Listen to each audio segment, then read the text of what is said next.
Bayangkan ini, Anda sedang berjalan di jalan, mengurus urusan Anda sendiri.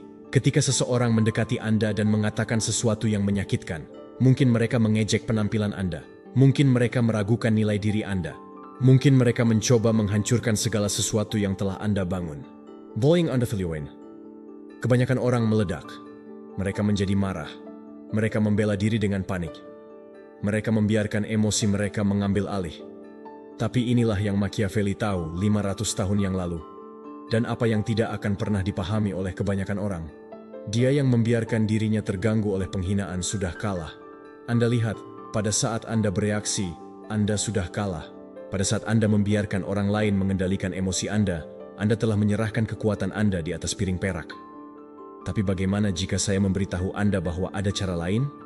Bagaimana jika saya memberitahu Anda bahwa Anda bisa mencapai keadaan di mana tidak ada seorang pun, dan maksud saya tidak ada seorang pun yang bisa mengganggu ketenangan Anda, di mana penghinaan memantul dari Anda seperti air dari batu, di mana Anda menjadi begitu tidak tersentuh secara mental, sehingga orang-orang mulai takut pada ketenangan Anda lebih dari mereka takut pada kemarahan siapapun. Itulah yang akan diajarkan video ini kepada Anda. Ini bukan hanya tips. Ini adalah hukum gelap penguasaan mental yang akan digunakan Machiavelli untuk tetap tidak tergoyahkan di dunia yang penuh kekacauan. Pada akhir video ini, Anda akan tahu bagaimana menjadi orang yang tidak pernah terganggu, tidak pernah kehilangan kendali, dan tidak pernah memberikan kepuasan kepada siapapun untuk melihat Anda patah. Sekarang, saya ingin Anda menuliskan afirmasi ini di kolom komentar, "Saya tidak tersentuh." Prinsip Machiavelli tentang keterpisahan. Sebelum kita menyelami hukum-hukum tersebut, Anda perlu memahami kebenaran dasar ini. Orang hanya bisa mengganggu Anda ketika Anda memberi mereka izin. Pikirkan tentang itu. Ketika seseorang menghina Anda, penghinaan itu sendiri hanyalah kata-kata, hanya suara yang keluar dari mulut mereka. Kekuasaan tidak berasal dari kata-kata mereka. Itu berasal dari reaksi Anda terhadap kata-kata tersebut. Kekuasaan dimulai di mana reaksi berakhir. Kebanyakan orang berpikir bahwa tidak terganggu berarti lemah, pasif, dan mudah dipengaruhi. Mereka tidak bisa lebih salah. Ketidakpedulian bukanlah kelemahan. Itu adalah dominasi. Itu adalah bentuk kontrol yang paling utama.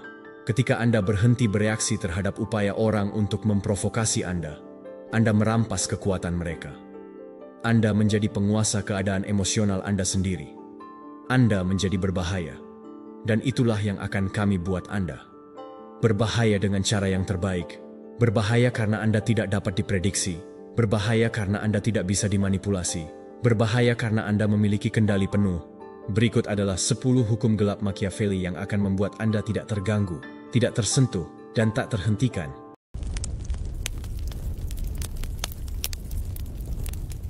Hukum pertama. Harapkan ketidakhormatan sebelum itu datang. Ada sebuah kebenaran pahit yang jarang diucapkan manusia. Dunia tidak pernah berjanji untuk menghormatimu. Tidak ada kontrak tak terlihat yang menyatakan bahwa kerja kerasmu akan selalu dihargai, bahwa kebaikanmu akan selalu dibalas, bahwa kejujuranmu akan selalu disambut dengan tangan terbuka. Sejak zaman Romawi, Marcus Aurelius sudah mengingatkan dirinya sendiri setiap pagi. Hari ini aku akan bertemu dengan orang-orang yang sombong, tidak tahu berterima kasih, iri dan penuh tipu daya. Ia tidak mengatakannya untuk merendahkan hidup, melainkan untuk mempersiapkan jiwanya menghadapi benturan realitas. Karena orang yang menyiapkan hatinya sebelum perang dimulai, dialah yang bertahan ketika anak panah mulai terbang. Mengharapkan ketidakhormatan sebelum itu datang bukanlah pesimisme, melainkan bentuk keberanian tertinggi. Ia adalah pengakuan bahwa kita hidup di dunia yang tidak steril, di mana manusia dikuasai oleh ego, iri, ambisi, dan rasa takut. Seneca menyebutnya seperti badai yang tiba-tiba menghantam kapal. Kapal yang kuat bukanlah kapal yang berlayar di laut tenang, tetapi kapal yang dibuat untuk menantang gelombang. Begitulah jiwa manusia seharusnya ditempa. Bila kita hanya berharap angin sepoi-sepoi, kita sedang mengundang kehancuran. Lihatlah kehidupan Epictetus, seorang budak yang diperlakukan hina oleh majikannya, bahkan kakinya dipatahkan. Dunia memperlakukannya seperti barang rusak, namun dari kehinaan itulah lahir kebijaksanaan yang menyalakan berabad-abad pikiran manusia. Ia tidak menuntut penghormatan, karena ia tahu bahwa harga diri sejati bukan hadiah dari tangan orang lain, tetapi benteng yang dibangun dari dalam. Maka ketika penghinaan datang, ia berdiri tak tergoyahkan, karena ia sudah mempersiapkan hatinya jauh sebelum kata-kata racun itu dilontarkan. Kita hidup di zaman modern yang gemerlap dengan topeng digital, di mana orang bersembunyi di balik layar untuk menyalakan kebencian, di mana komentar bisa menusuk lebih tajam dari pedang. Tetapi hukum pertama tetap sama. Jangan kaget, jangan terperanjat, jangan biarkan dirimu runtuh hanya karena dunia tidak memperlakukanmu sesuai ekspektasimu. Machiavelli pernah menulis bahwa manusia lebih cenderung didorong oleh rasa takut dan kepentingan daripada oleh cinta dan kesetiaan. Maka, mengapa engkau berharap semua orang akan merayakan keberhasilanmu dengan tulus? Dunia tidak bekerja demikian. Carl Jung pernah berkata, dalam diri setiap manusia ada bayangan yang menunggu untuk keluar. Bayangan itu muncul dalam bentuk iri hati, kebencian, sikap merendahkan. Ketika engkau menyinari ruangan dengan keberhasilanmu, bayangan orang lain semakin terlihat jelas, dan banyak dari mereka tidak tahan melihatnya. Maka, penghinaan yang kau terima bukanlah tentangmu, melainkan tentang bayangan yang belum mereka jinakkan. Dan ketika engkau memahami ini, kau berhenti menunggu validasi dari orang yang bahkan belum berdamai dengan dirinya sendiri. Lihatlah para kaisar, raja, dan pemimpin yang dipuja dalam sorak-sorai, lalu dicaci di hari berikutnya. Julius Caesar disambut sebagai pahlawan hanya untuk ditikam oleh tangan-tangan yang pernah bersumpah setia kepadanya. Sejarah berulang, hormat manusia rapuh, cinta manusia dangkal, loyalitas manusia mudah tergadai. Maka hukum pertama bukan sekadar peringatan, tetapi tameng. Jangan menaruh hatimu pada kehormatan dari luar. Bangun benteng batinmu, sehingga ketika mereka mencemooh, engkau tidak gemetar. Ketika mereka menghina, engkau tidak hancur. Ketika mereka melupakan, engkau tetap berdiri dengan martabat utuh. Ada kekuatan besar dalam diri seseorang yang sudah berdamai dengan kemungkinan bahwa dunia tidak akan pernah memberinya penghormatan. Orang semacam itu hidup dengan kebebasan sejati, karena ia tidak lagi diperbudak oleh pujian maupun dibelenggu oleh cemoohan. Ia seperti batu karang di tepi laut, dihantam ombak ribuan kali, namun tetap berdiri dengan tenang, seolah berkata, "Aku sudah tahu ombak akan datang, dan aku sudah siap." Jangan salah sangka, ini bukan tentang menjadi dingin tanpa perasaan. Justru sebaliknya, ini tentang menemukan kekuatan emosional yang tidak tergantung pada uluran tangan orang lain. Ketika seseorang menghormatimu, terimalah dengan syukur, tetapi jangan pernah menjadikannya fondasi. Ketika seseorang merendahkanmu, tersenyumlah dengan tenang, karena engkau sudah mempersiapkan dirimu jauh sebelum kata-kata itu lahir dari mulut mereka. Inilah seni hidup yang membuatmu tak tersentuh, bukan karena dunia berubah, melainkan karena hatimu sudah ditempa. Kebebasan sejati bukanlah bebas dari penderitaan, melainkan bebas dari keterikatan pada bagaimana dunia memperlakukanmu. Orang yang hidup menunggu dihormati akan selalu kecewa, karena setiap hari ia menyerahkan harga dirinya ke tangan orang lain. Tetapi orang yang sudah menerima hukum pertama, yang sudah mengantisipasi ketidakhormatan, akan menemukan bahwa dirinya tak lagi mudah terusik. Ia menjadi tuan bagi jiwanya sendiri. Bayangkan sebuah panggung besar. Engkau berdiri di tengahnya, lampu sorot menyorotimu. Dari bangku penonton, sebagian orang bersorak, sebagian mencemooh, sebagian lagi hanya menatap tanpa peduli.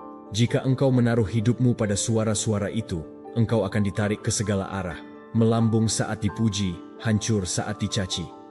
Tetapi bila engkau berdiri dengan keyakinan bahwa suara-suara itu tidak menentukan nilai dirimu, engkau akan tetap tegak, apapun yang mereka teriakkan. Itulah inti dari hukum pertama, harapkan ketidakhormatan sebelum itu datang.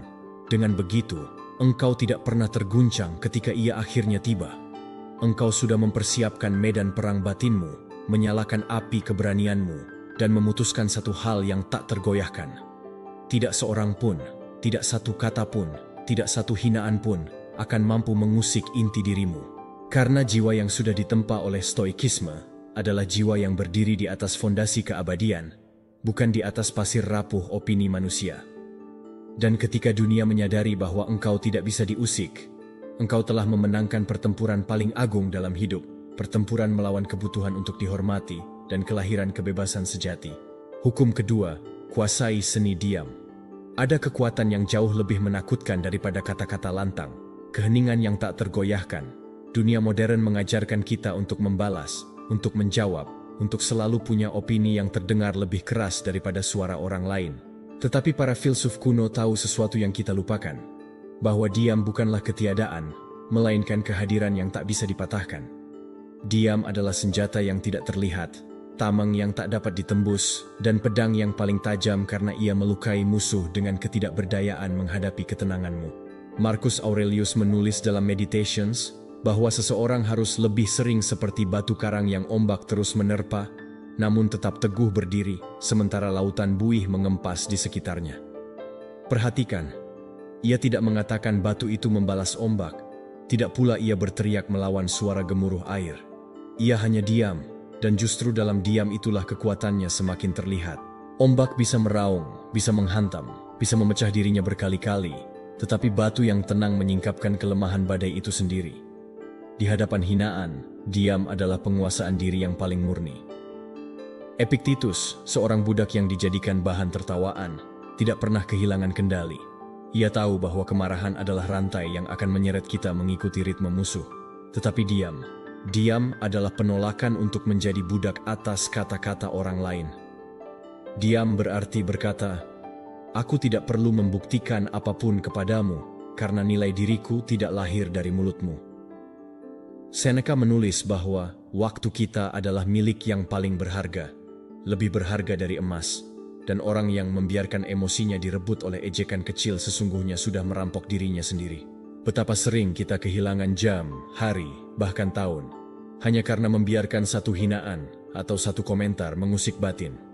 Tetapi yang menguasai seni diam akan menemukan dirinya seperti benteng yang sunyi.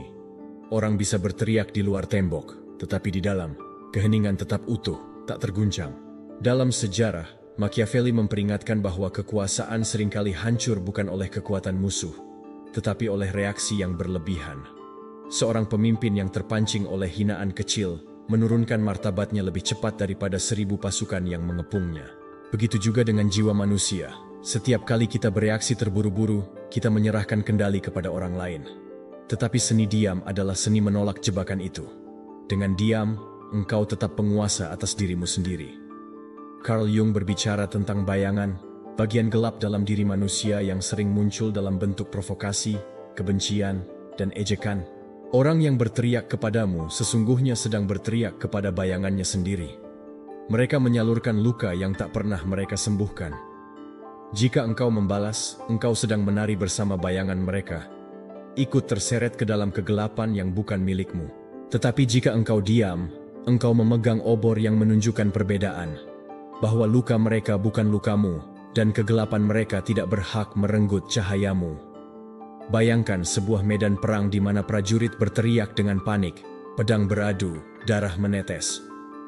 Di tengah kekacauan itu, seorang panglima berdiri tegak dalam keheningan, matanya tajam, suaranya tidak perlu meninggi. Diamnya menjadi pusat gravitasi yang menenangkan pasukannya dan menakutkan musuh-musuhnya. Itulah kekuatan yang lahir dari penguasaan batin. Dunia menghormati orang yang mampu diam di tengah keributan, karena mereka tahu keheningan semacam itu bukan tanda kelemahan, melainkan tanda keyakinan yang tak tergoyahkan. Kita hidup di era di mana suara paling keras dianggap paling benar, di mana media sosial menciptakan ilusi bahwa siapa yang membalas paling cepat adalah siapa yang menang. Tetapi setiap kali engkau memilih diam, engkau menghancurkan ilusi itu. Karena yang sesungguhnya menang bukanlah yang berbicara paling keras, melainkan yang tidak dapat digoyahkan oleh suara apapun. Dalam diam, engkau menciptakan ruang di mana pikiranmu tetap jernih, emosimu tetap tunduk, dan hatimu tetap berdaulat. Diam adalah seni karena ia membutuhkan pengendalian, latihan, dan keberanian. Keberanian untuk menahan lidah ketika amarah ingin meledak. Keberanian untuk menatap hinaan dan berkata dalam hati, "Aku lebih besar dari ini." Keberanian untuk menerima bahwa tidak semua orang pantas mendapatkan jawaban. Keberanian untuk menolak meletakkan harga dirimu di arena kebisingan yang dangkal. Dan inilah rahasianya. Diam tidak hanya melindungimu dari dunia, tetapi juga memberimu kekuatan untuk menaklukkan dirimu sendiri. Orang yang mampu diam adalah orang yang telah memenangkan peperangan batin terbesar, peperangan melawan egonya sendiri. Sebab ego selalu ingin membalas, ingin menunjukkan siapa yang lebih kuat, ingin menjerit agar terlihat benar. Tetapi jiwa yang sudah terlatih dalam stoikisme, tahu bahwa kemenangan sejati bukanlah membuat dunia tunduk padamu, melainkan membuat dirimu sendiri tunduk pada kebijaksanaan. Maka ketika ejekan datang, ketika hinaan dilemparkan, ketika fitnah dipelintir, biarkan mereka jatuh seperti anak panah yang menabrak perisai besi. Tersenyumlah dalam diam, karena engkau tahu anak panah itu tidak pernah bisa menembus ke dalam. Ingatlah hukum kedua, kuasai seni diam, dan engkau akan menemukan dirimu tak tersentuh oleh kebisingan dunia. Diam bukanlah kekosongan, diam adalah nyala api yang membakar tanpa suara. Diam adalah pedang tak terlihat yang membuat musuh kehilangan pegangan.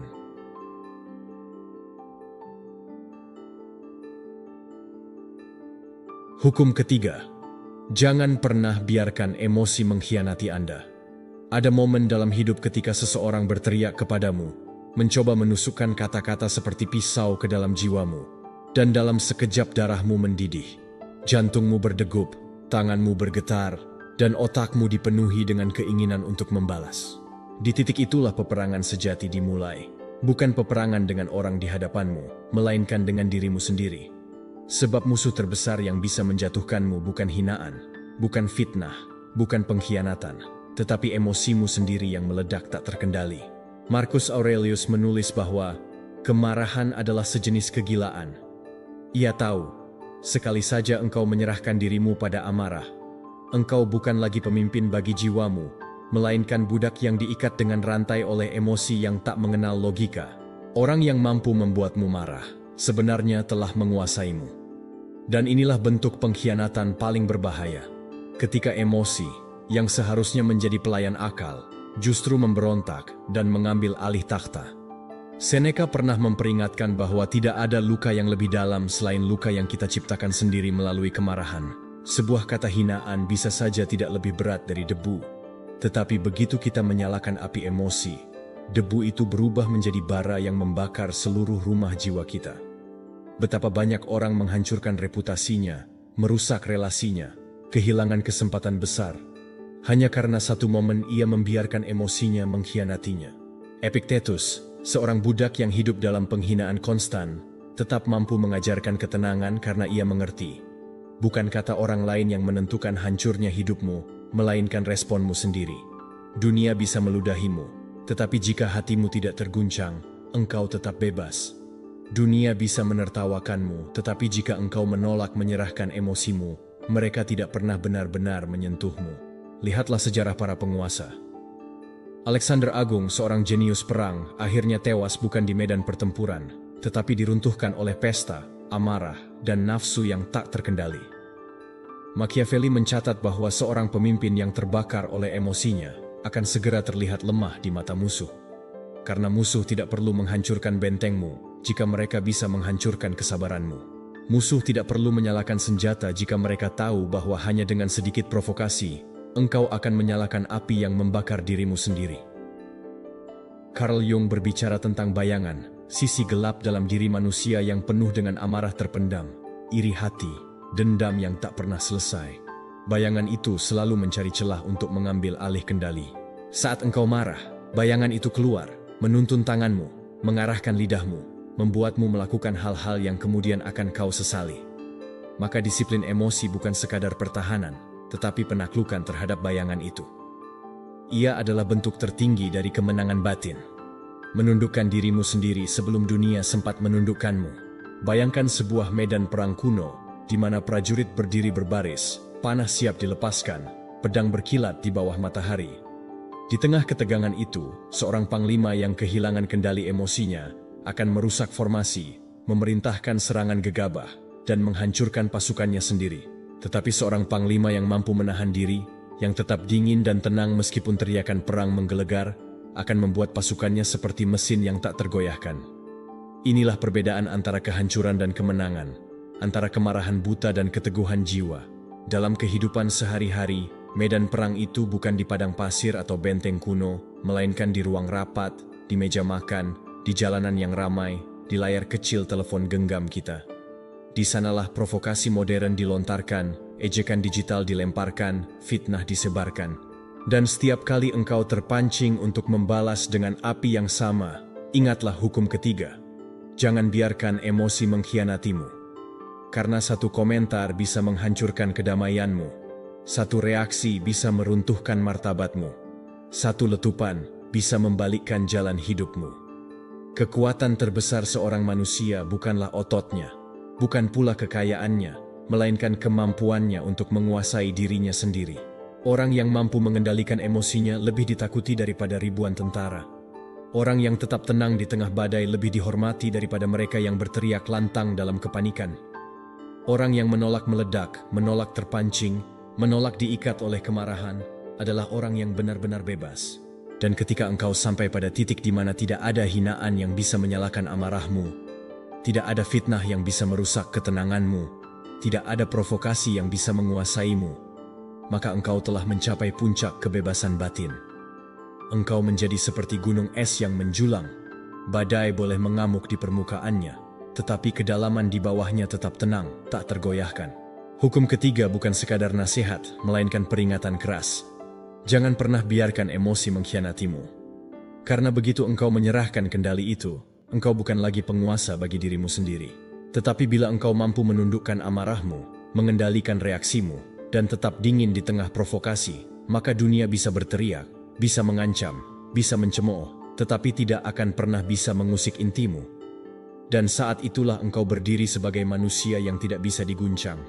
Manusia yang telah menaklukkan musuh terbesar, dirimu sendiri. Hukum keempat, kendalikan bingkai, jangan pernah membela diri. Ada racun yang lebih halus dari sekadar penghinaan, yaitu jebakan yang memaksamu membela diri. Karena begitu engkau masuk ke dalam perangkap itu, engkau telah menerima bingkai yang ditetapkan musuhmu. Mereka mengundangmu ke medan yang mereka pilih. Mereka menulis aturan, dan engkau pun menjadi pemain di dalam drama yang bukan milikmu. Orang yang bijaksana tahu, kemenangan sejati bukan datang dari argumen yang lebih keras, tetapi dari penguasaan bingkai di mana seluruh percakapan berlangsung. Marcus Aurelius menulis bahwa seorang manusia tidak pernah dirusak oleh dunia luar, tetapi oleh penilaiannya sendiri tentang dunia itu. Hinaan tidak melukai, kecuali jika engkau meminjamkan telingamu untuk mempercayainya. Fitnah tidak menghancurkan, kecuali jika engkau berusaha menepisnya dengan panik. Ketika engkau membela diri, engkau justru mengaku bahwa tuduhan itu cukup penting untuk ditanggapi. Tetapi ketika engkau tetap diam, atau tersenyum, atau mengubah arah percakapan, engkau menolak memberi kekuatan pada bingkai yang dipasang orang lain. Seneca memperingatkan bahwa orang yang membela dirinya dari tuduhan yang lemah, ibarat raksasa yang berdebat dengan anak kecil. Bahkan jika ia menang, ia merendahkan dirinya sendiri dengan menganggap lawan itu sepadan. Orang besar tidak menurunkan dirinya ke arena kecil, karena ia tahu nilainya tidak pernah lahir dari suara massa, melainkan dari kebajikan yang ia jalani. Maka, jangan pernah tergesa-gesa menjawab tuduhan. Ingatlah, singa tidak perlu menjelaskan bahwa ia singa. Heningnya sudah cukup membuat hutan tunduk. Epictetus menekankan bahwa kita tidak mengendalikan lidah orang lain, tetapi kita selalu mengendalikan respon kita. Bila seseorang menuduhmu, apakah itu mengubah realitasmu? Tidak. Kebenaran tidak menjadi dusta hanya karena dunia berteriak sebaliknya. Dengan demikian, orang yang tenang di hadapan fitnah menunjukkan kebesaran yang tidak bisa ditandingi. Ia seperti benteng yang tidak goyah meskipun dikepung 1000 teriakan. Machiavelli mengajarkan seni bingkai dalam konteks kekuasaan. Siapa yang menentukan arena, dialah yang menentukan hasil. Seorang penguasa bijak tidak membela diri di hadapan tuduhan kecil, karena ia tahu itu menurunkan wibawa. Sebaliknya, ia mengubah arah percakapan, membuat dunia berbicara dengan bahasa yang ia pilih. Begitu juga engkau, jangan biarkan hidupmu ditentukan oleh narasi orang lain. Jika mereka ingin menempatkanmu sebagai terdakwa, bangunlah podium lain di mana engkau berdiri sebagai hakim atas dirimu sendiri. Carl Jung berbicara tentang bayangan yang selalu ingin memproyeksikan kegelapannya kepada orang lain. Ketika seseorang menuduhmu tanpa dasar, seringkali itu bukan tentang dirimu, melainkan tentang bayangan dalam dirinya yang ia lemparkan kepadamu. Jika engkau sibuk membela diri, engkau sedang berdebat dengan bayangan yang bukan milikmu. Tetapi bila engkau tetap kokoh, tidak bereaksi, engkau memaksa mereka melihat bahwa kegelapan itu sebenarnya berasal dari dalam diri mereka sendiri. Bayangkan seorang raja di ruang singgasananya. Seorang pengkhianat berdiri di depan kerumunan, menuduhnya dengan kata-kata penuh bisa. Jika raja itu bangkit dan berteriak membela diri, ia menurunkan tahtanya ke lantai yang sama dengan pengkhianat. Tetapi jika ia duduk tenang, dengan mata yang tidak terguncang, dengan senyum yang halus, kerumunan melihat siapa yang benar-benar memiliki kuasa. Kuasa tidak lahir dari kata-kata defensif. Kuasa lahir dari ketenangan yang tak terbantahkan. Sejarah penuh dengan tokoh yang jatuh, bukan karena tuduhan itu benar, tetapi karena reaksi mereka membuktikan ketidakstabilan. Mereka yang tenang bertahan, mereka yang panik runtuh. Lihatlah para filsuf yang dibungkam, para nabi yang dihina, para pemimpin yang dicaci. Kebesaran mereka justru semakin abadi, karena mereka tidak terjebak dalam kebutuhan membela diri. Mereka tahu kebenaran tidak butuh penjaga. Ia berdiri sendiri, dengan waktu sebagai saksi. Kendalikan bingkai berarti engkau menolak dipaksa masuk ke panggung orang lain. Engkau memilih di mana pertarungan akan berlangsung, atau lebih jauh lagi, engkau memilih untuk tidak bertarung sama sekali. Orang yang mengendalikan bingkai tidak pernah kalah, karena ia tidak pernah hadir di arena yang sudah dimanipulasi lawan. Ia membiarkan tuduhan lewat seperti angin yang menabrak tembok, tanpa suara, tanpa bekas. Dan disinilah letak kebebasan tertinggi. Saat engkau berhenti membela diri, engkau berhenti memberi musuh kekuatan untuk mendefinisikanmu. Engkau berhenti hidup dalam narasi orang lain, dan mulai hidup dalam narasi yang kau tulis sendiri. Dunia boleh berteriak, tetapi teriakannya hanya menggema dalam ruang kosong yang tidak menyentuh intimu. Engkau tetap berdiri sebagai penentu makna atas dirimu sendiri. Hukum keempat ini adalah cambuk yang keras. Jangan biarkan siapapun menyeretmu ke dalam bingkai mereka. Jangan pernah membela diri dari tuduhan remeh yang hanya ingin memancing reaksimu. Kuasai bingkai, dan engkau akan menemukan bahwa tidak ada satupun tuduhan, ejekan, atau fitnah yang mampu merobek kekuatanmu. Dan ketika dunia menyaksikan engkau tidak tergoyahkan, mereka akhirnya mengerti. Kekuatan sejati bukanlah suara yang membela, tetapi ketenangan yang tak terguncang. Disitulah engkau berdiri sebagai benteng, sebagai gunung, sebagai api yang tidak pernah padam, dan tidak seorang pun bisa mengusikmu. Hukum kelima. Lepaskan dari pendapat, baik atau buruk. Ada sebuah belenggu yang lebih halus daripada rantai besi, lebih licin daripada tali yang mencekik, dan lebih berbahaya daripada pedang yang diarahkan ke lehermu. Itu adalah belenggu pendapat orang lain. Baik berupa pujian yang manis bagai madu, atau cemoohan yang getir bagai racun, keduanya dapat mengikat jiwa yang tidak waspada. Manusia yang dibiarkan hidup dari opini orang lain adalah manusia yang hidup sebagai budak tak kasat mata. Ia berjalan dengan wajahnya menghadap kerumunan, bukan kepada dirinya sendiri, dan setiap langkahnya hanyalah upaya untuk menyesuaikan diri dengan tepuk tangan atau ejekan. Tetapi seorang yang memahami jalan stoik tahu bahwa tidak ada yang lebih berbahaya daripada menyerahkan kendali harga dirinya kepada suara yang tidak ia kendalikan. Marcus Aurelius, kaisar yang memimpin dunia dan sekaligus menanggung beratnya kesepian, menulis kepada dirinya sendiri. Apakah itu pujian atau hinaan, keduanya tidak lebih dari hembusan angin. Jangan biarkan angin mengubah arah kapalmu. Ia mengerti bahwa jika ia membiarkan dirinya diatur oleh pujian, ia sama rapuhnya dengan mereka yang runtuh karena hinaan. Sumber kekuatan bukanlah apakah dunia bertepuk tangan atau mencemooh, melainkan apakah kita tetap teguh pada kompas batin kita. Seneca menambahkan, orang yang mencari tepuk tangan orang banyak, kehilangan dirinya sendiri di dalamnya. Kata-kata ini bukan sekadar kutipan, tetapi peringatan. Bahwa setiap kali kita hidup dari komentar, penilaian, atau sorakan orang lain, kita sebenarnya sedang menjual jiwa kita dengan harga yang lebih murah daripada yang kita sadari. Bayangkan seorang aktor yang berdiri di panggung. Satu malam ia mendapat tepuk tangan meriah, malam berikutnya ia dilempari cemoohan. Jika hidupnya tergantung pada suara penonton, ia akan menjadi boneka yang tersiksa oleh gelombang yang tak menentu. Tetapi jika ia bermain untuk sesuatu yang lebih tinggi, untuk kehormatan, untuk prinsip, untuk keagungan batin, maka sorakan maupun ejekan hanyalah gema yang lewat. Carl Jung pernah menyingkap misteri terdalam psikologi manusia, bahwa banyak dari kita hidup dengan topeng, persona, yang diciptakan agar diterima oleh masyarakat. Tetapi topeng itu, bila kita biarkan menguasai kita, akan menelan wajah sejati kita. Dan pada akhirnya kita pun lupa siapa diri kita sebenarnya. Inilah mengapa Machiavelli, dengan ketajaman politisnya, menyatakan bahwa seorang penguasa lebih baik ditakuti daripada dicintai, karena cinta orang banyak adalah sesuatu yang mudah berubah dan rapuh. Pesannya bukan agar kita menjadi tiran, melainkan agar kita jangan pernah bergantung pada cinta atau kebencian orang lain sebagai fondasi hidup. Apa yang datang dari luar akan pergi dengan cepat, tetapi apa yang kita tegakkan di dalam, itulah yang tak tergoyahkan. Epictetus, budak yang menjadi guru kebebasan, menyampaikan dengan lantang bahwa penderitaan kita sering bukan datang dari peristiwa itu sendiri, melainkan dari opini yang melekat padanya. Maka betapa ironis, ketika kita menjadikan hidup kita ditentukan oleh opini orang lain, kita sedang menggandakan penjara yang sebenarnya tidak perlu ada. Ketika seseorang menyebutmu hebat, apakah itu mengubah hakikatmu? Tidak.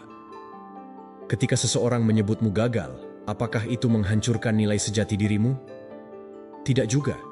Yang berubah hanyalah suara di luar, bukan substansi di dalam. Tetapi jika kau percaya pada suara itu, kau yang menambahkan rantai ke tanganmu sendiri. Pujian bisa menjadi racun yang lebih berbahaya daripada kritik, karena kritik sering membangunkanmu, sementara pujian menidurkanmu. Ia membuatmu mabuk dalam ilusi, membuatmu puas terlalu cepat, seolah kau telah sampai di puncak gunung padahal baru di kaki bukit. Dan ketika badai datang, engkau akan tergelincir, karena kau tidak pernah benar-benar belajar menapakkan kakimu dengan kokoh. Lihatlah sejarah, berapa banyak pahlawan yang runtuh bukan karena kebencian musuh, tetapi karena terbuai oleh sanjungan sahabat. Caesar ditikam bukan di medan perang, melainkan di tengah mereka yang dulu bersumpah setia. Berapa banyak pemimpin yang kehilangan arah bukan karena dihina, melainkan karena terlalu banyak dipuja, hingga lupa membedakan mana kebenaran dan mana fata morgana yang diciptakan oleh kerumunan. Jika engkau ingin menjadi tak tergoyahkan, maka lepaskanlah dirimu dari keduanya. Jangan terlalu tinggi karena pujian, jangan terlalu jatuh karena cacian. Kendalikan bingkai hidupmu sendiri, dan biarkan dunia berisik di luar. Dunia boleh mengukir penilaian mereka di udara, tetapi engkau adalah batu yang tetap. Dunia boleh menyorakkan namamu atau meludahinya, tetapi engkau tetap berdiri dengan wajah tenang, karena engkau tahu, tidak ada pujian atau hinaan yang bisa menambah atau mengurangi siapa dirimu sebenarnya. Kebebasan sejati adalah ketika engkau bisa berjalan melewati kerumunan, dan baik tepuk tangan maupun ejekan terdengar sama. Hanya gema jauh yang tak mampu menembus dinding jiwamu.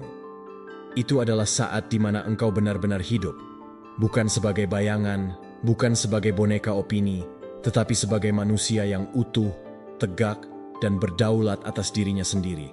Dan ketika engkau mencapai titik itu, engkau tidak hanya tak tergoyahkan, engkau tak terkalahkan. Karena dunia bisa mengambil segalanya darimu, kecuali satu hal, kendali atas siapa dirimu yang sejati. Dan itulah kemenangan yang bahkan sejarah tidak bisa mencabut darimu. Hukum 6. Kontrol hadiah. Hukum reaksi hukuman hidup ini pada dasarnya adalah panggung ujian tentang siapa yang sebenarnya memegang kendali.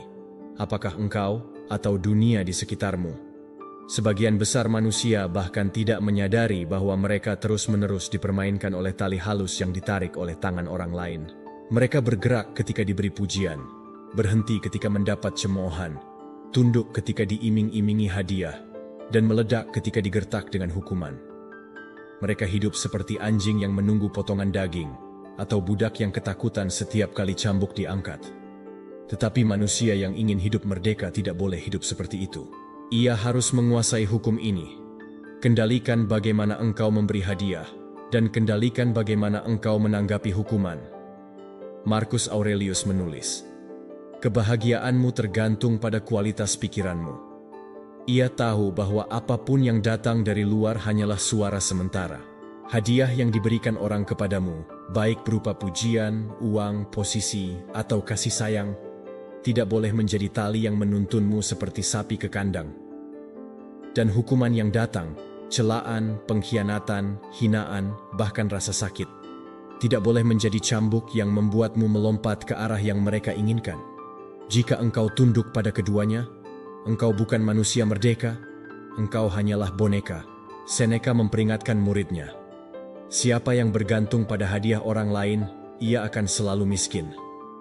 Karena orang itu akan hidup lapar, menunggu seseorang memberinya pengakuan, menunggu seseorang menepuk bahunya, menunggu seseorang membuka pintu kesempatan. Tetapi kebebasan sejati adalah ketika engkau mampu berkata, "Aku tidak butuh hadiahmu, aku tidak takut pada hukumanmu." Itu bukan kesombongan, itu adalah penguasaan atas jiwa sendiri. Carl Jung menyingkap sisi gelap manusia dengan kata-kata yang tajam. Siapa yang tidak menyadari bayangannya akan diperbudak olehnya. Bayangan itu sering muncul dalam bentuk rasa takut pada hukuman atau rasa lapar pada hadiah. Lihatlah dunia modern, betapa banyak orang menukar integritas mereka hanya demi validasi digital, demi angka-angka kosong yang disebut likes dan followers. Betapa banyak orang membungkam suara hatinya hanya agar tetap diterima kelompok. Mereka bukan lagi diri mereka sendiri, mereka hanyalah cerminan dari reaksi yang diinginkan orang lain. Machiavelli, dengan dingin dan jelas, pernah menulis bahwa seorang penguasa sejati adalah ia yang mampu menggunakan hadiah dan hukuman sebagai alat, bukan sebaliknya menjadi korban dari keduanya. Penguasa sejati mengerti bahwa hadiah hanyalah umpan dan hukuman hanyalah gertakan. Seseorang yang bisa mengendalikan responsnya terhadap keduanya adalah orang yang tak bisa dimanipulasi. Inilah kekuatan yang membuat orang lain takut sekaligus hormat. Kekuatan untuk tidak bereaksi dengan cara yang diharapkan. Epictetus, seorang budak yang meraih kebebasan sejati, mengajarkan, bukan hal-hal di luar yang menyakiti kita, melainkan opini kita tentang hal-hal itu. Hukuman yang datang padamu bukanlah racun, kecuali engkau menelannya dengan keyakinan bahwa itu benar. Hadiah yang dilemparkan padamu bukanlah emas, kecuali engkau meyakininya sebagai penentu harga dirimu. Maka, kendalikan reaksimu. Hadiah bisa kau terima atau kau tolak, hukuman bisa kau hadapi atau abaikan, tetapi engkau selalu bebas memilih bagaimana kau menafsirkan keduanya. Bayangkan seorang gladiator di arena Roma. Sorakan penonton, hadiah emas dari kaisar, atau ancaman kematian jika kalah. Semua itu adalah tekanan yang ingin menguasai hatinya. Jika ia bertarung hanya demi sorakan, maka ketika kerumunan membisu, jiwanya runtuh. Jika ia bertarung hanya demi emas, maka ketika emas diambil, semangatnya hilang. Jika ia bertarung hanya karena takut pada cambuk atau pedang, maka ia hanyalah budak yang sedang menunda kematiannya. Tetapi gladiator sejati adalah yang bertarung dengan wajah tenang, karena baginya kemenangan bukanlah emas atau sorakan, melainkan kehormatan batin. Manusia modern tidak jauh berbeda. Kita diuji dengan hadiah berupa validasi sosial, kenaikan jabatan, atau rasa diterima. Kita diuji dengan hukuman berupa penolakan, pengucilan, atau kegagalan. Tetapi jika kita mampu berkata, "Aku tidak hidup dari hadiahmu, dan aku tidak mati karena hukumanmu," maka saat itulah kita benar-benar bebas. Dunia bisa memberi, dunia bisa mengambil, dunia bisa mengangkatmu ke singgasana atau menjatuhkanmu ke jurang, tetapi engkau tetap tegak. Kekuatan sejati adalah ketika engkau mampu mengontrol hadiah yang kau berikan kepada orang lain, serta mengendalikan reaksi ketika hukuman menghampirimu.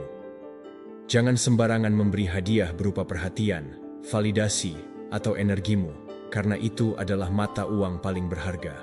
Dan ketika hukuman datang, jangan memberinya kepuasan dengan reaksimu. Diam bisa lebih menusuk daripada ribuan kata. Keteguhan bisa lebih menakutkan daripada balasan penuh amarah. Inilah seni menguasai diri. Engkau menjadi batu karang di tengah lautan. Ombak bisa menghantam, badai bisa meraung, tetapi karang tidak tunduk. Dunia boleh melemparimu hadiah untuk mengikatmu, atau hukuman untuk menjinakkanmu, tetapi engkau tersenyum, karena engkau tahu, dirimu bukan budak. Ketika engkau mencapai titik itu, tidak ada siapapun yang bisa mengusikmu. Mereka bisa mencoba, mereka bisa merencanakan, mereka bisa berteriak, tetapi engkau tetap tak tergoyahkan. Hadiah dan hukuman kehilangan cengkeramannya, dan engkau berdiri sebagai penguasa sejati, bukan penguasa atas orang lain, tetapi penguasa atas dirimu sendiri. Dan itulah kekuasaan yang tidak bisa direbut oleh siapapun, bahkan oleh sejarah itu sendiri. Hukum 7. Gunakan ketidakpedulian sebagai senjata. Ada sebuah kekuatan yang lebih tajam daripada pedang, lebih mematikan daripada racun, dan lebih menggetarkan daripada 1000 ancaman. Ketidakpedulian. Bukan ketidakpedulian yang lahir dari kelemahan atau kebekuan hati, melainkan ketidakpedulian yang dipilih dengan sadar, yang dipahat dengan disiplin, yang digunakan sebagai perisai sekaligus pedang. Dunia ini akan selalu mencoba mengusikmu dengan provokasi, dengan hinaan, dengan bujukan yang manis, ataupun serangan yang kejam. Tetapi ketika engkau mampu menatap semua itu dengan wajah yang tak terguncang, ketika engkau bisa berjalan melewati suara-suara tanpa menoleh, maka saat itulah engkau menguasai permainan. Marcus Aurelius menulis dalam catatan pribadinya, "Jika seseorang berbuat salah kepadamu, lihatlah segera apakah ia salah karena tidak tahu yang benar. Dan jika engkau menyadarinya, jangan marah." Kata-kata itu bukan sekadar nasihat moral, itu adalah strategi perang. Marah berarti engkau membiarkan musuh memilih senjatanya dan menyeretmu ke dalam medan tempur pilihannya. Tetapi ketidakpedulian membuat musuh kehilangan tanah pijakan, membuat panahnya jatuh di udara, membuat pedangnya memotong udara kosong. Seneca pernah berkata bahwa penderitaan paling besar manusia bukanlah luka yang nyata, melainkan luka yang mereka bayangkan berkali-kali di dalam kepala. Ketidakpedulian adalah seni menolak racun itu masuk. Engkau dipanggil dengan hinaan, biarkan itu jatuh ke tanah, jangan diangkat. Engkau dipuji dengan berlebihan, biarkan itu menguap, jangan dihirup. Dunia akan mencoba mengikatmu dengan benang tak terlihat dari opini orang lain. Dan setiap reaksi emosionalmu adalah simpul baru dalam tali itu. Tetapi ketika engkau tak memberi reaksi, benang itu putus. Epictetus, seorang budak yang kemudian menjadi guru besar kebebasan batin, menegaskan bahwa orang bisa melukai tubuhmu, tetapi mereka tidak bisa menyentuh jiwamu kecuali engkau mengizinkan. Itulah rahasia ketidakpedulian. Ia bukan berarti engkau mati rasa, melainkan engkau memilih untuk tidak menyerahkan kendali atas jiwamu. Engkau boleh mendengar ejekan, engkau boleh melihat wajah sinis, tetapi engkau tetap tenang, karena engkau tahu, mereka hanya mencoba menyalakan api di dalam dirimu. Dan ketika engkau menolak memberi kayu bakar, api itu padam. Carl Jung menyingkap bahwa manusia memiliki bayangan yang selalu haus akan pengakuan. Ketidakpedulian adalah cambuk yang menaklukkan bayangan itu. Sebab bayangan ingin menari setiap kali ada sorakan, ingin meringkuk setiap kali ada ejekan. Tetapi ketika engkau melatih dirimu untuk tidak bergantung pada keduanya, bayangan itu perlahan tunduk. Engkau tidak lagi hidup sebagai boneka yang ditarik oleh tangan tak terlihat, melainkan sebagai arsitek dari jiwamu sendiri. Machiavelli akan tersenyum dingin ketika melihat seorang pemimpin yang mampu mempraktikkan ketidakpedulian sebagai senjata. Karena dunia politik penuh dengan perangkap provokasi, musuh akan mencoba menyeretmu untuk membela diri, untuk membuktikan sesuatu, untuk terjebak dalam drama. Tetapi pemimpin sejati tahu bahwa tidak ada pembelaan yang lebih kuat daripada sikap acuh. Diam yang penuh kontrol lebih menakutkan daripada ribuan argumen. Ketidakpedulian yang tegak lebih meruntuhkan semangat musuh daripada 10.000 tentara. Bayangkan engkau sedang berjalan di tengah pasar yang bising, penuh dengan pedagang yang berteriak, orang-orang yang memanggil, bahkan yang mencemooh. Jika setiap suara engkau tanggapi, engkau tidak akan pernah sampai tujuan. Tetapi jika engkau melangkah lurus, dengan mata menatap ke depan, semua suara itu kehilangan kuasanya. Inilah kehidupan, sebuah pasar yang bising. Dan ketidakpedulian adalah jalan lurus yang membawa kita keluar dari kekacauan.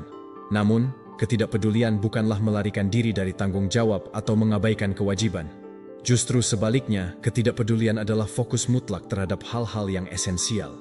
Engkau peduli pada kehormatan, pada prinsip, pada kebajikan, tetapi engkau tak peduli pada omong kosong, pada gosip, pada tuduhan yang tak berdasar, pada pujian yang memabukkan.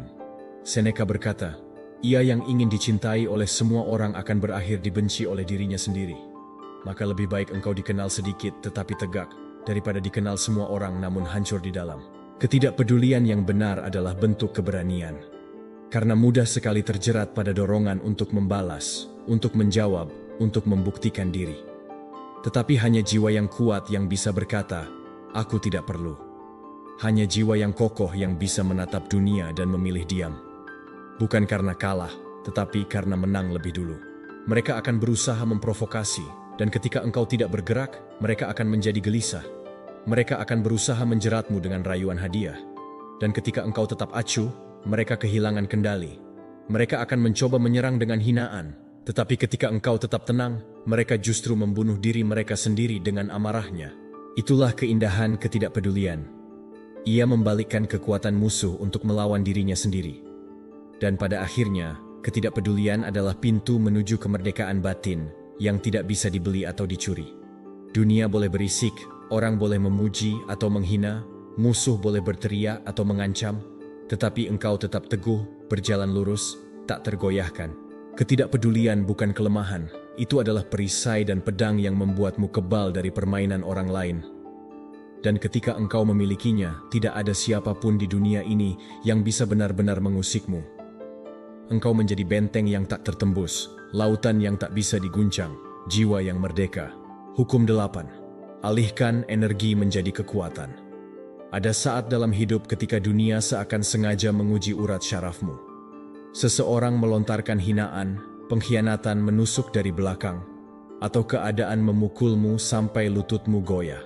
Kebanyakan orang pada momen itu membiarkan dirinya terkoyak, membiarkan amarah mengalir seperti racun yang melumpuhkan, membiarkan kepedihan merampas napas terakhir dari tekadnya. Tetapi ada jalan lain, jalan yang ditempuh para jiwa perkasa. Bukan melawan energi itu, bukan pula menekannya sampai meledak, melainkan mengalihkannya. Menjadikannya kekuatan yang melampaui apa yang sebelumnya kau bayangkan.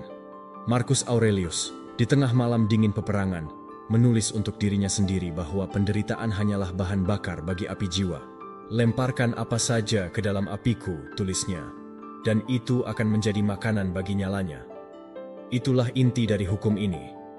Apapun yang dilemparkan dunia kepadamu, ejekan, kesedihan, penghinaan, semua itu dapat menjadi bahan bakar jika engkau mau mengalihkannya. Seperti kincir yang tidak memilih angin. Apakah angin lembut atau badai, ia tetap berputar dan dari putarannya lahir tenaga. Seneca memahami rahasia ini dengan tajam. Ia berkata, manusia yang hebat adalah dia yang membuat musibah tampak kecil. Bukan karena musibah itu benar-benar kecil, tetapi karena ia mampu mengubah skalanya dalam batin. Seseorang melempar batu untuk melukai, ia mengubahnya menjadi batu pondasi. Seseorang menyalakan api untuk membakar, ia menggunakannya untuk menempa baja. Seseorang menutup pintu di hadapannya, ia menjadikan dinding itu tembok latihan untuk memanjat lebih tinggi. Itulah kekuatan alkimia jiwa, kemampuan untuk mengubah beban menjadi tenaga, luka menjadi kebijaksanaan, kemarahan menjadi keberanian.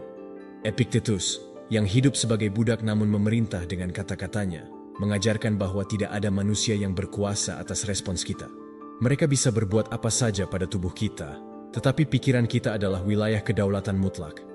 Jika engkau memilih untuk membiarkan sakit hati menghancurkanmu, engkau telah kalah. Tetapi jika engkau memilih untuk mengubah sakit itu menjadi otot baru bagi jiwamu, engkau menang. Dan tidak ada seorang pun yang bisa menghentikan kemenangan itu. Carl Jung berbicara tentang bayangan dalam diri manusia, sisi gelap yang sering kita tolak. Tetapi justru dari sana lahir energi terbesar. Bayangan adalah amarah, dendam, luka masa lalu yang enggan disembuhkan. Jung tidak meminta kita menyingkirkannya, melainkan mengintegrasikannya. Alihkan energi bayangan itu. Biarkan amarahmu menjadi tekad. Biarkan kekecewaanmu menjadi fondasi. Biarkan kesepianmu menjadi ruang hening tempat lahirnya visi besar. Tidak ada gunung yang bisa dipindahkan tanpa tenaga raksasa. Dan tenaga itu sering lahir dari bayangan yang kita jinakkan. Machiavelli tahu betul seni ini dalam panggung kekuasaan. Ia menulis bahwa seorang pemimpin yang lemah akan hancur oleh tekanan. Tetapi seorang pemimpin yang cerdas menjadikan tekanan itu sebagai alasan untuk mengasah ketajamannya. Lawan-lawan politik yang berusaha menjatuhkan justru memoles dirinya. Seperti pedang yang hanya bisa tajam setelah berkali-kali ditempa, demikian pula jiwa besar. Ia tidak lahir di ruang nyaman, ia lahir di ruang penuh gesekan. Bayangkan sebuah panah. Panah hanya bisa meluncur jauh ketika ia ditarik mundur dengan keras. Semakin besar tarikan ke belakang, semakin jauh ia terbang. Demikian pula dirimu, ketika dunia menarikmu mundur dengan hinaan, kegagalan, atau kehilangan, jangan biarkan dirimu patah. Biarkan tarikan itu menjadi energi, dan kemudian lepaskan, terbang lebih jauh, lebih tinggi, lebih cepat dari yang mereka kira mungkin. Energi tidak pernah hilang, ia hanya berubah bentuk. Inilah hukum alam yang juga berlaku dalam batin manusia. Energi dari kemarahan, dari rasa sakit, dari ketakutan, semua itu bisa berubah menjadi kekuatan jika engkau mengarahkannya dengan disiplin. Jangan biarkan dirimu jadi korban arus yang deras. Jadilah sungai yang mengubah derasnya arus menjadi tenaga yang menggerakkan kincir. Dunia boleh memberimu racun, tetapi engkau bisa mengubahnya menjadi obat. Dunia boleh memberimu luka, tetapi engkau bisa menjadikannya simbol kekuatan. Dunia boleh berusaha menjatuhkanmu, tetapi setiap kali engkau bangkit, engkau lebih kuat daripada sebelumnya. Ketika engkau menguasai hukum ini, engkau tidak lagi takut pada provokasi, karena setiap hinaan adalah bahan bakar baru. Engkau tidak lagi gentar pada kegagalan, karena setiap kegagalan adalah batu loncatan. Engkau tidak lagi bersembunyi dari rasa sakit, karena rasa sakit adalah pelatih pribadimu. Energi itu tidak lagi menguasaimu. Engkaulah yang menguasainya, mengubahnya, mengarahkannya. Dan pada akhirnya, kemenangan sejati bukanlah dunia yang berhenti menyerangmu, melainkan dirimu yang tak bisa lagi diguncang.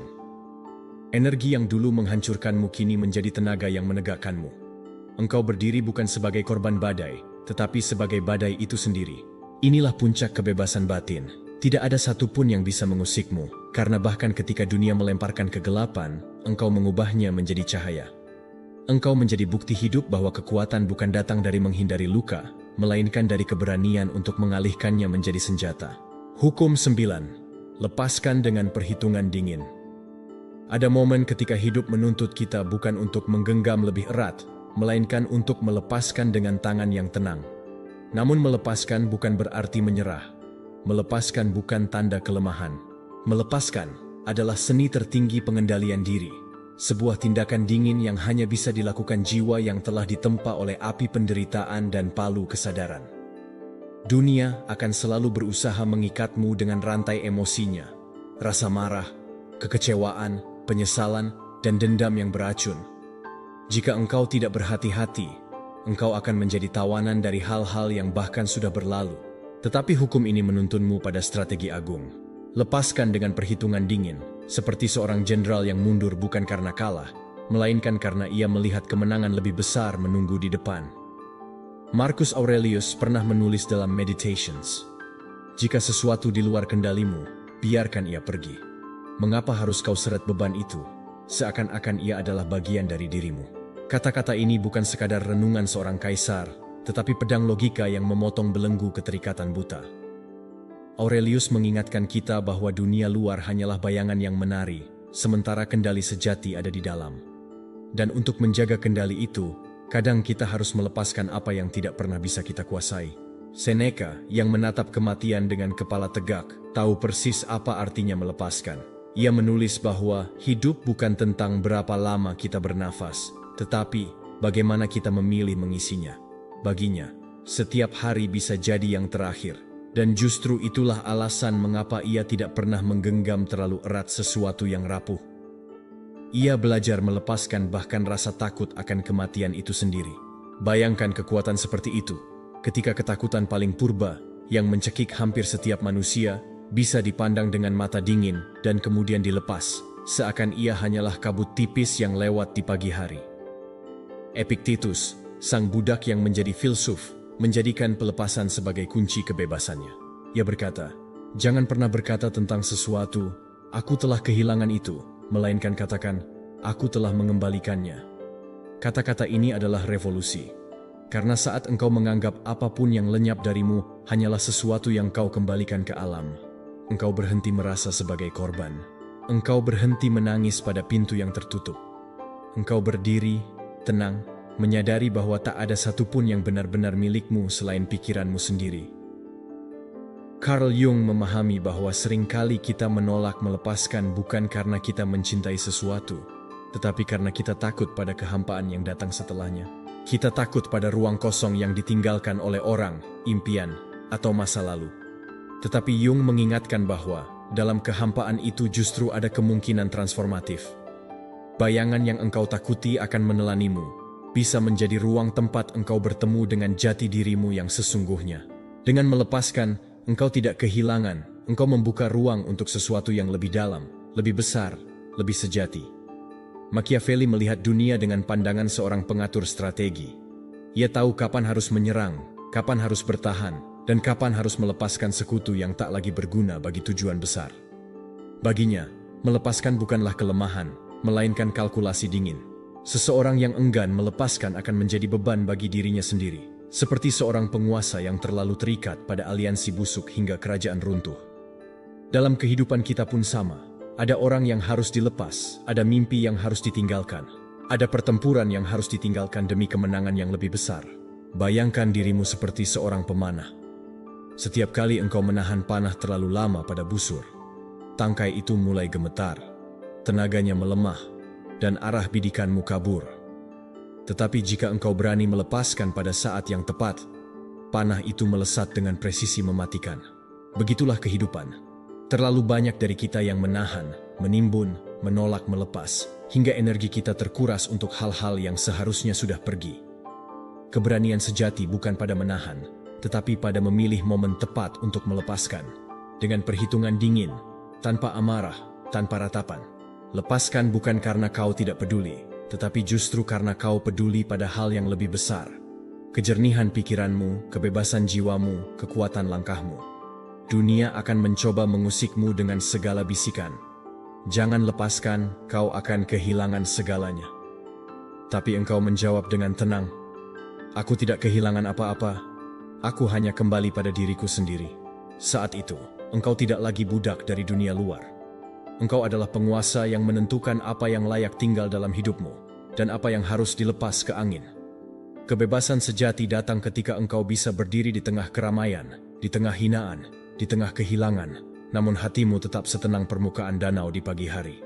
Tak ada satupun yang bisa mengusikmu, karena engkau tahu rahasia yang bahkan para raja sulit pahami. Engkau tidak perlu menggenggam segala sesuatu dengan putus asa. Engkau hanya perlu melepaskan dengan perhitungan dingin, dan biarkan dunia menyaksikan bahwa dari setiap yang pergi, engkau justru bertambah kuat. Pada akhirnya, hukum ini membawa kita pada kesimpulan yang membakar jiwa. Engkau tidak pernah benar-benar dikalahkan oleh apa yang hilang, engkau hanya dikalahkan oleh keterikatanmu sendiri. Maka lepaskan, tanpa getar, tanpa gentar, dengan keberanian seorang pejuang dan ketenangan seorang filsuf. Biarkan tanganmu kosong, agar jiwamu penuh. Biarkan mereka melemparkan kehilangan, biarkan mereka mencoba merampas. Engkau sudah menguasai rahasia yang membuatmu tak tergoyahkan. Engkau bukan lagi tawanan dunia ini, engkau adalah tuannya. Hukum 10, menjadi tidak tersentuh melalui keterpisahan. Ada kekuatan yang lebih dahsyat daripada otot baja dan suara lantang.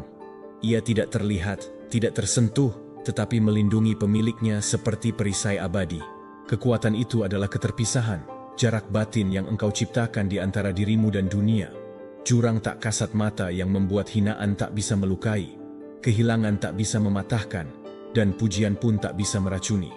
Ketika orang lain terombang-ambing oleh gelombang opini dan emosi, engkau berdiri di pantai batu yang tak tergoyahkan.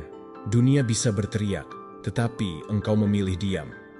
Dunia bisa menuding, tetapi engkau hanya menatap. Dunia bisa mencoba menusuk, tetapi pisaunya berhenti di udara, tak pernah menyentuh dagingmu. Marcus Aurelius memahami hal ini ketika ia menulis bahwa manusia harus berjalan di bumi seperti bintang di langit, tak terikat oleh tepuk tangan maupun cemoohan. Kaisar terbesar Romawi itu dikelilingi oleh intrik, pengkhianatan, dan pujian palsu yang terus menjerat. Namun ia tahu rahasianya. Siapapun yang menempelkan nilai dirinya pada mulut orang lain akan hancur saat mulut itu berubah arah. Ia menjaga jarak dengan dunia, tidak dengan kebencian, melainkan dengan kejernihan seorang yang tahu bahwa nilai hidupnya ditentukan oleh pikirannya sendiri, bukan oleh sorakan atau cacian. Seneca menegaskan bahwa yang paling berbahaya bukanlah luka dari orang lain, tetapi luka yang kita ciptakan ketika membiarkan perkataan mereka menembus hati. Ia menulis, orang bijak tidak akan pernah terluka, bahkan jika ia diserang, karena luka hanya bisa masuk jika pintu di dalam dirinya terbuka. Dan disitulah kunci keterpisahan. Menutup pintu itu, menguasai ambang batinmu sehingga tak ada satupun yang bisa masuk tanpa izinmu.